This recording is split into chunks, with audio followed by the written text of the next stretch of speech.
চলছে ইয়াবা, মদ, গাঁজা সহ বিভিন্ন মাদকের রমরমা ব্যবসা। প্রশাসনকে ম্যানেজ করে এই অবৈধ ব্যবসা চলছে বলে জানিয়েছেন জড়িতরা।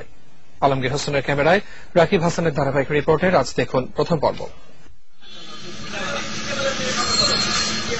রাজধানীর রামপুরা বনশ্রী এলাকায় প্রায় 200 আবাসিক ফ্ল্যাট ভাড়া নিয়ে দীর্ঘদিন ধরে বিভিন্ন ধরনের অনৈতিক কাজ চালিয়ে আসছে একটি অসাধু চক্র।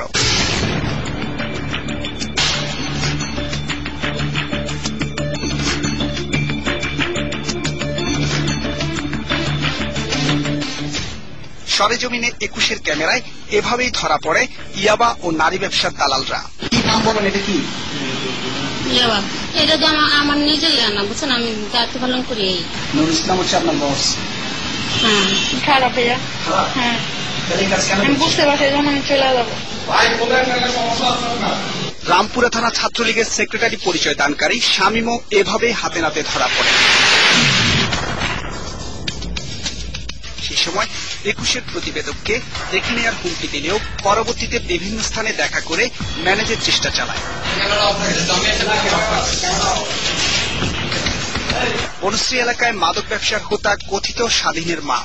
সেখানে 21-এর ক্যামেরার উপস্থিতি টের পেয়ে পালিয়ে যান এক নারী, তবে ধরা পড়ে যান আরো দুজন।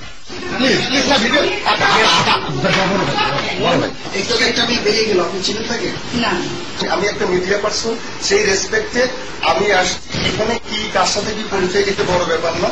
ঝর্ণা, শান্তা, নুর ইসলাম, মিতা এই 4 জন বনশ্রী এলাকার মাদক ও নারী ব্যবসা নিয়ন্ত্রণ করেন।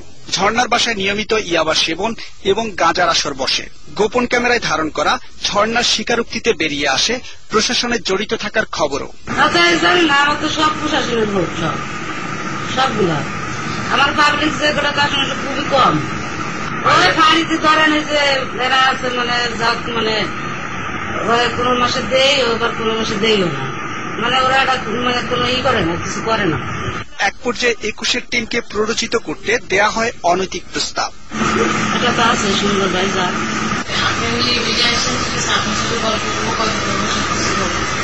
পুলিশ ফাঁড়ির সার্জেন্ট রুমি, এএসআই পলাশ এবং সনদের বিরুদ্ধে অভিযোগের সত্যতা যাচাইয়ে ফাঁড়িতে গিয়ে পাওয়া যায় শুধু পলাশকে।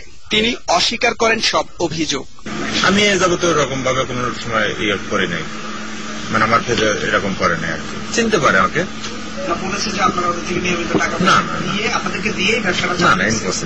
আবাসিক এলাকায় এ ধরনের অনৈতিক কর্মকাণ্ডে ক্ষিপ্ত স্থানীয়রা।